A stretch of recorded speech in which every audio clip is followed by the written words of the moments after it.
All right, everybody, please welcome Director Lance Bangs and from Slint, David Pajo. Kind of straight back.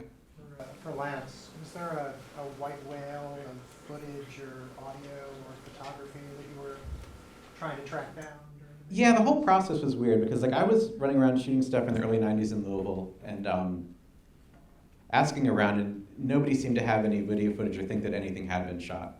And similarly with squirrel bait. And then as the years went on, things would kind of pop up where someone would say, oh, well, Brian's younger brother, Michael, had a camcorder and went down in the basement and filmed while they were writing Good Morning Captain or Nosferatu Man. And, he would sort of find that tape and make it available. And then the high school Battle of the Bands footage surfaced. And then someone who had meant to shoot Husker Du, happened to start early and caught that squirrel bait. But the weird thing is that none of it had really circulated in tape trading culture or YouTube or anything like that up until, I guess, when it would get ripped from the DVD in a month or so. So none of that footage of Slint in that era had been passed around or seen or circulated, I guess.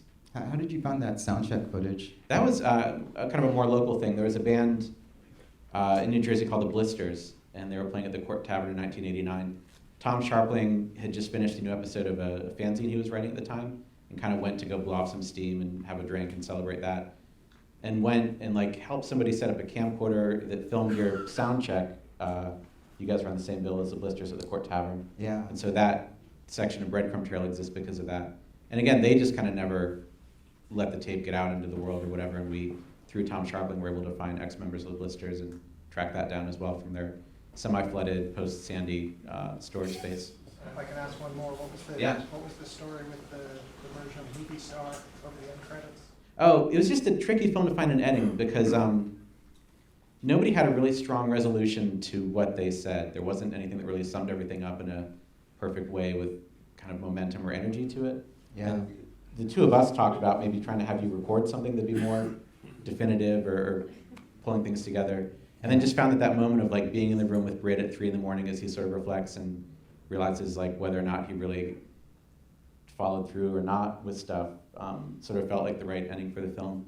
And then all the songs that would have been a Slint song or outtake are so long that you don't want to have a 7-minute credit sequence, And then Movie Star, which all of them played on, that version of King Kong is Britt, Brian, you, and Ethan. Yeah, that's right. Under the name King Kong, but it's the Tweez lineup of Slint, basically. Yeah. But all different instruments. That's right, yeah. So everyone would switch what they're playing. So who's drumming on that?